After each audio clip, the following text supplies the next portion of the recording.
What's up, Throttle Squad, and welcome back. If you guys are new to the channel, I'm Greg, and you're watching Throttle Family. So today we have a really good video for you, and this is going to be describing what to do when your chain falls off and comes and breaks through your flywheel cover and destroys your magneto right here. Of course, there's a couple options. One, you could probably try to use some JB Weld, put it back on here, and get it running, buy a new casing, throw it on there. But unfortunately, that's just not gonna hold up for the type of riding that I do. So what I'm gonna be doing is I'm gonna be removing the flywheel, replacing this. Also, the chain, I just have it setting on here. You guys can tell it is off. I just picked it up off the ground and threw it on real fast. I'm gonna show you guys how to eliminate this problem so you guys don't ever have this again. And just for FYI, we did go pick this pit bike up. This isn't one of our actual pit bikes. This didn't happen to us.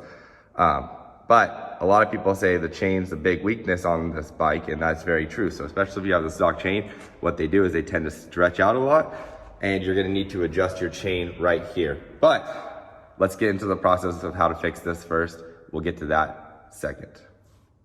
So first step here, you'll wanna take your 14mm socket, set it right on top, and you're just gonna bolt up. Now, I already took my bolt off and loosened it. So what I had to do is, you can see this hole right here. There's a bigger hole, and there's a bigger hole in the bottom. You take a Phillips screwdriver, put it right in there, and lock it into place, get it on there, and then just give it a good tap. I tried to use my impact, but this impact isn't very strong. So what I had to do is I had to put it on there, just give it a good little push down, and it came right off. So now that you take this off, I'm gonna show you the next step, which is going to be taking a special tool and threading it into here. So that's way you can use a flywheel puller to pull it right out. And this tool was pretty cheap. I wanna say I paid about $10 for it. Might have been 12. I did order on Amazon. I will put product links in the description for anyone that is looking to do this specific thing. To replace everything that I got right here, to do the whole entire job, cost about $50. So not too expensive, but a lot cheaper than buying a whole new motor. So a list of things that I needed. I needed a new magneto right here, got the whole entire kit. I will put the link in the description. You are going to need a flywheel puller right here. This just reverse threads into here, and then you grab it with open-end adjustable or crescent wrench, whatever you guys refer to it as, right here. And then you just put a socket on here, screw it on, and then this part right here will push out, which will cause this to push on the bolt and pull the flywheel off. Also, you're gonna need a new case covering. I'm sure most people, if your chain went through here, you definitely broke this, so you will need a new one. I just opted for a basic one. I didn't go ahead and get the complete SSR one because I just didn't need to say SSR on here. This was about $20. So not too expensive. One thing I did notice that it didn't come with a new gasket.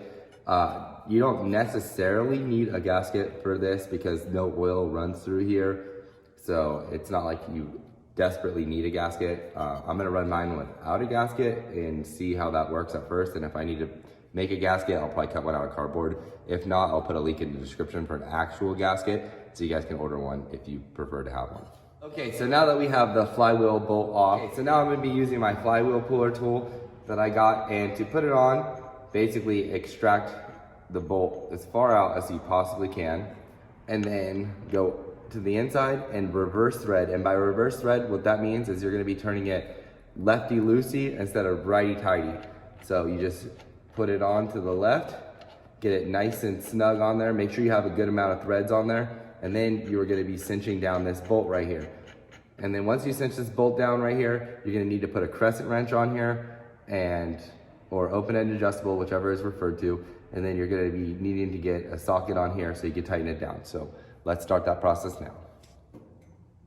Okay, so after a good amount of searching, I finally found a crescent wrench in the shop. I was actually contemplating if I even owned one. So right here, just gonna put this on here, and I'm gonna use my impact to just drive it right in. And that pulls it right off. So you guys don't need an impact to pull this off. You guys could use a regular wrench, pull it off, no big deal. I just like to use power tools because it makes everything a whole lot easier. So I'm gonna take this off real quick and inspect it, see for any damages, check it. You guys can see there's a little bit of chipping right here in the other sending unit that goes to the magneto, but I think overall, I don't think anything's exposed. I think this will still work just fine. So I'm gonna set this off to the side, and I'm gonna inspect this unit right here. And you guys can tell, if you look really closely, you're gonna see that it is a Phillips screwdriver head that bolts into 2 bolts right here. And then you're just gonna wanna put your Phillips screwdriver in there, unscrew the top and the bottom. You should be able to take these off pretty easy, but I have seen videos where people have problems. So if I have an issue, I'm gonna show you a technique to take these off really easy. There we go. Nice and loose. All right, and now we're gonna do the bottom.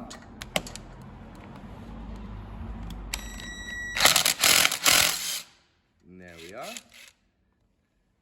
Now that that's all taken off, I'll show you guys how you would do it if it wasn't coming off. So you would take your screwdriver and you would put it down. Let's just say this one's really long, so I'll put it down here. And then you would take a hammer and you would hit the top of the hammer while turning it the direction that you want to go. So you give it a good grip, turn it, give it some pressure, hit it with the hammer, and that'll shock the bolt into making it easier for you to get out. So next step is going to be unclipping everything, so that way we can remove this right off the top, and then we can replace this whole entire bracket right here for the magneto. All right, and then after that, you're gonna wanna take a flathead screwdriver and just give it a little bit of a pry around here on the edges, and then it should come right up and out. And as you guys can see, then you got the inside of the motor exposed. Okay, and you guys can see right here, this one came with an extra wire, and I believe this one is so you can have an option to charge your battery. We're not gonna be using that, I don't have a battery on this system, but the only wires we really need to focus on right here is your red and black wire, your blue and white wire, and your solid green wire right here. Typically, these two are for extra components. The yellow one would be for like possibly running a headlight. This would be for charging your battery system, stuff like that. Whatever you needed as like an accessory, this is like the accessory one.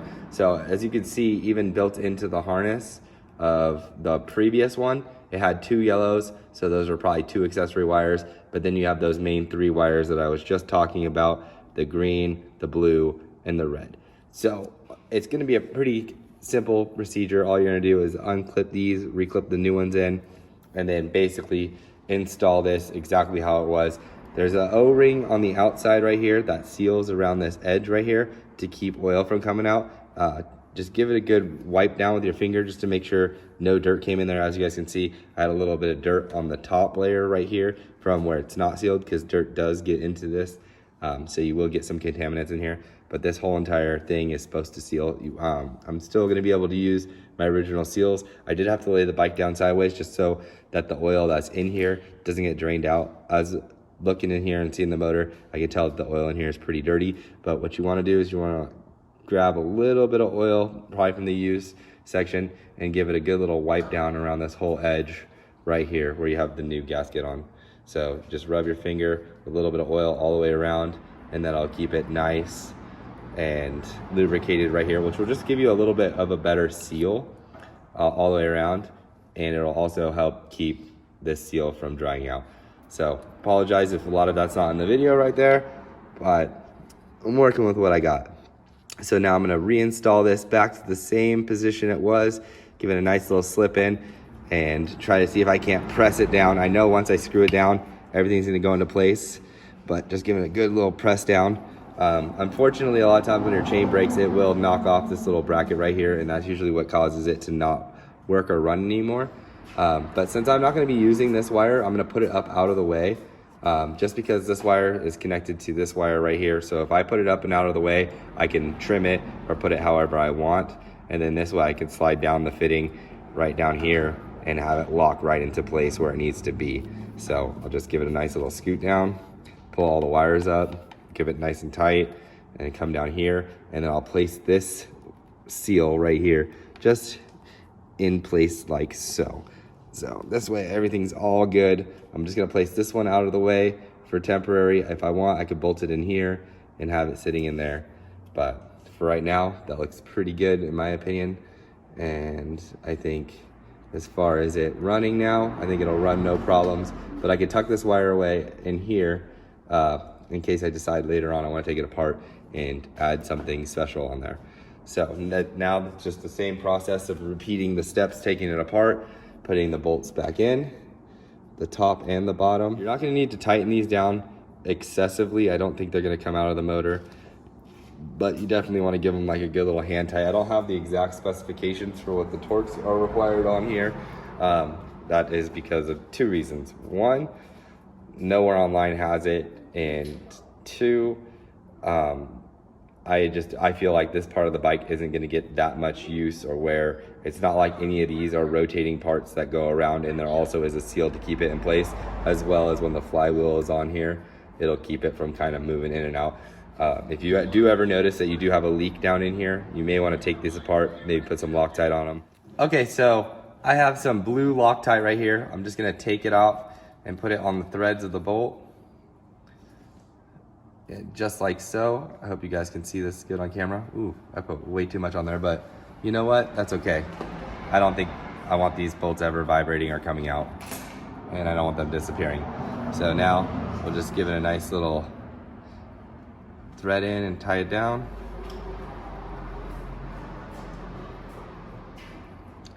And then we'll do the same step on the top bolt as well. Blue thread locker right here on this bolt as well. And just reinstall it back to where it goes.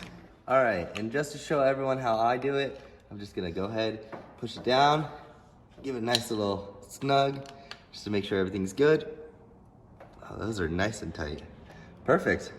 So that should be about it, and then it's just the same simple step as to swapping out these wires right here with these wires, just like this.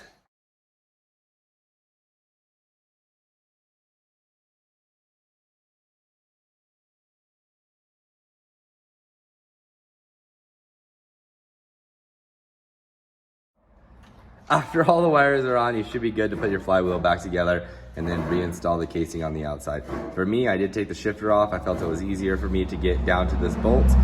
So if you're watching this and kind of wondering why I have the shifter off, it's a little bit easier for that. And it'll be no problem for me to put the shifter back on and adjust it to where I feel it'll be needed with my foot being on the peg. Okay, so right here, there's a little pin. I don't know if you guys can see it, but you look in here, you can see there's a groove inside the flywheel. And you can also see it from the top. So what you want to do, if your pin came off, just put your pin back in place, line this up, you can see right through the top, and you can slide it right back down into place to where it falls into this groove area right here.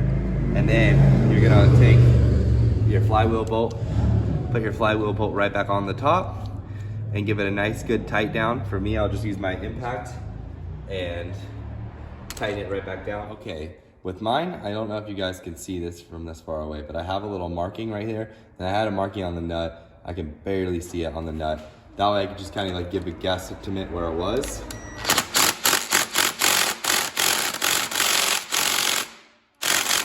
Give it a good tight down.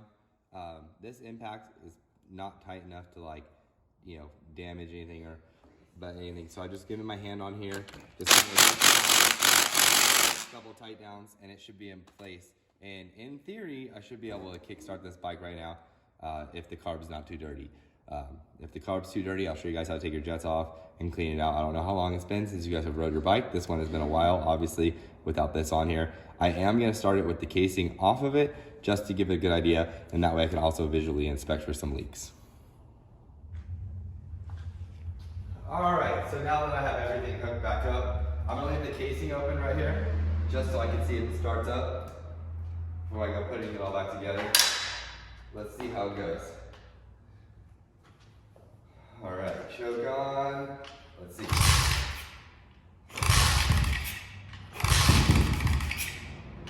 Oh, we got some spark.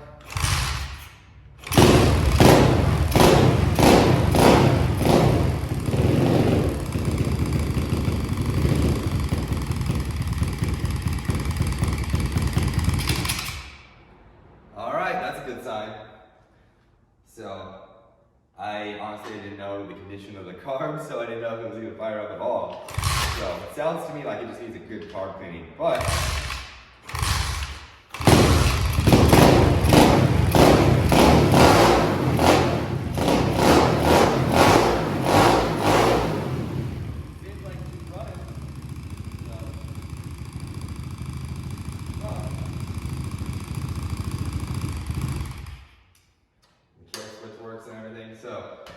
put the cover on and show you guys how to finish the process of putting it back up. Obviously it was taken apart before I got to it, but let's get to it.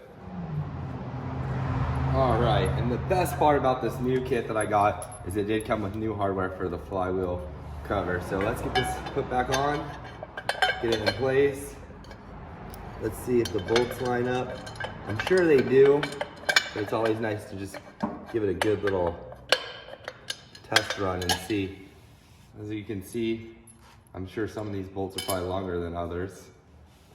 Oh, yep. You got 2 long ones and 1 short one. So we'll get this lined up, get it all put into place. And seeing as how I don't know which one's the short one, I'll have to give it a little test run, but that'll be pretty easy to test at the bottom. So just get this threaded in, just like so. And there we are. Oh yeah, definitely. Oh, it's super easy to tell which one's the longer bolt on the bottom because of the way the casing is. So one side obviously has a longer extension like this and the other side's nice and short. So go ahead, line these bolts up, get them in. And a lot of people say don't use impact when putting bolts in. I just nicely put them in and snug them in. Same thing with all these bolts. I recommend putting Loctite on them. I will eventually take each individual one off and Loctite them, but to show you guys how tight these should probably be, like a good idea right here, just grab like 2 fingers and just push down, and that's about it. Nothing too much, nothing too extensive, just light pressure like that. That's probably tight right there. Same thing, I'll do the same thing on the bottom, and then just give them a good little snug, and that'll be it. So now that this casing's on here, we're gonna go ahead and address this back tire issue. And like I said earlier, I was gonna show you guys how to do this. So it's very simple. So it's very simple right here. So you keep this loose right here, your axle nut that goes all the way through, or your axle bolt. So just make sure your axle bolt going through is loose. And then you're gonna wanna turn this out. And what I like to do is I like to count the threads, but then I also like to check the tension. Like right here, that's so loose that this is gonna come off while you're riding. You have a chain guide here, you have a roller right here, and when your chain tension is good and your chain's not loose, it's not gonna come off and fly off. But when it's loose like this, and you just don't have a good guide or anything like that, like this one right here, it seems like it's okay. You know, make sure that everything is where it should be, and then give it a nice tighten to where the chain's, you know, a good tension. You'll probably want the bike sitting on there like this, and a good way to check is you're probably gonna have a good two finger amount of adjustment. Right here, you can tell that's probably 4 or 5. It doesn't even tighten up. So you can tell they were just riding with a super loose chain and this thing come flying off. And you always wanna check this chain and make sure that the tension on it is good, because if you don't, same thing's gonna happen. Your chain's gonna come off right here and crack this. It could be even worse. You could even crack the actual case of the motor and not just your flywheel cover. So having that will be a major improvement. Obviously, once we get done with this, I'm gonna take the bike for a little test ride, give it a good pressure wash. Definitely gonna be taking the carb off, clean the jets out. Even though it seems to be running fine and seems to have no issues, better to just double check and clean everything up and just do stuff one time and not have to do it twice. Now, a lot of things people are gonna tell you about reinstalling your shifter that are true or not true. It's definitely up to preference and how you guys feel comfortable. Me personally, I kind of like to keep the shifting part about parallel, maybe a little bit higher than my actual foot peg itself. As you guys can tell, this foot peg's a little bent, but to keep it like right there, so that way it has a nice little parallel line to it. Also, inspect it real quick. There's nothing wrong with taking a look at your shifter. If you guys can see right here, my cotter pin on the bottom is missing that goes through here. So basically, this little pin can come right up and out when it's wiggling, can go right up and out and come right out, and then I'm basically just stuck with a bar here. So I'm definitely gonna be replacing that And I'm just gonna be throwing this on. There's also a little groove right here that you guys can see.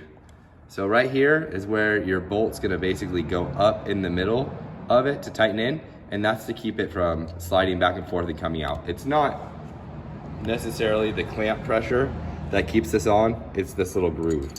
So basically we'll install this, throw it on, and we'll try to find that little groove. And once you find it, that bolt will go right up and thread right in. So that should be nice and easy. Just take this, give it a couple good turns, cinch it down. Right now is a good time for you to basically not tighten it all the way, but see if you want it in that position. So you can come up here, put your foot on here, test the shift linkage. I personally already know where I like them, so this is where this one's gonna stay. But if you don't like it, you don't have to, you know, completely tighten it up, loosen it, tighten it up, loosen it. A lot of times when you tighten this up, this little part right here will close the gap, and then you might have to put a screwdriver back in here and twist it to get it to pop off, which is what I had to do in this situation just because it had been on here for so long. But yeah, so just like that, nice and clean, super easy. And then we'll get started on adjusting this back chain as soon as I tighten it up. I like to adjust my chain on a stand. If you don't have a stand, get a bucket or something like that. This way it's just easier for you to maneuver the tire in and around, because when this is on the ground, it's a little hard to move the tire back and forth, and you don't want to also put pressure on these threads while you're trying to adjust it. You can, but I personally, I'd rather do it this way. Okay, so now that we're at the back of the bike, I have pulled the chain back to where it's still a little loose, but plenty more room to go.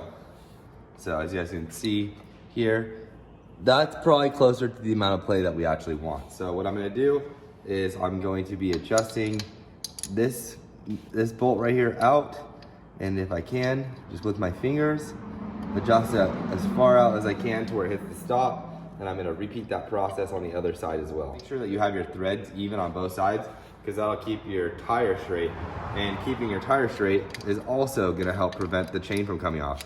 Because if your tire is slightly crooked, well, then your chain's gonna be slightly crooked and it's gonna be turned in. So sometimes a good point to start is to look at the tire. You guys can measure from here on each side of the rims, but your rims are gonna probably not be true.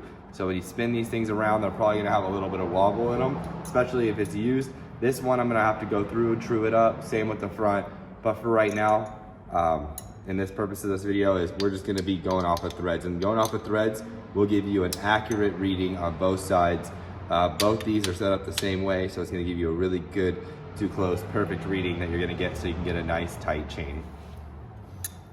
So once you've pulled these all the way out to where you think they're gonna be and they look good, always nice to give it a nice little good, make sure that it's actually touching the back. But once you get it out, you can set it up to where you have one wrench holding this and the other one tightening that top one. But like I said, you should be able to move it freely with your fingers and turn it in.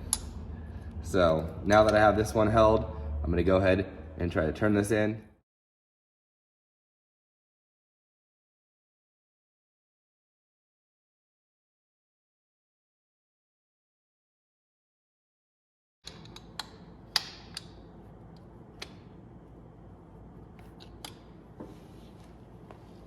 And then just repeat that same process that you did right here on the other side. All right, and so due to the fact that I don't know anything about this bike, I'm gonna ride it around here on the side yard. I also did put my helmet on just because I haven't gone through this bike fully and I don't trust it. I don't want something to fall apart, break on me, or a tire to fold or something, or wheel to fold. So yeah, wear your helmet, especially if you're riding a bike for the first time. I would wear a helmet pretty much all the time, except for if you're like cruising around at your house and you know your bike really well and you're not doing anything crazy.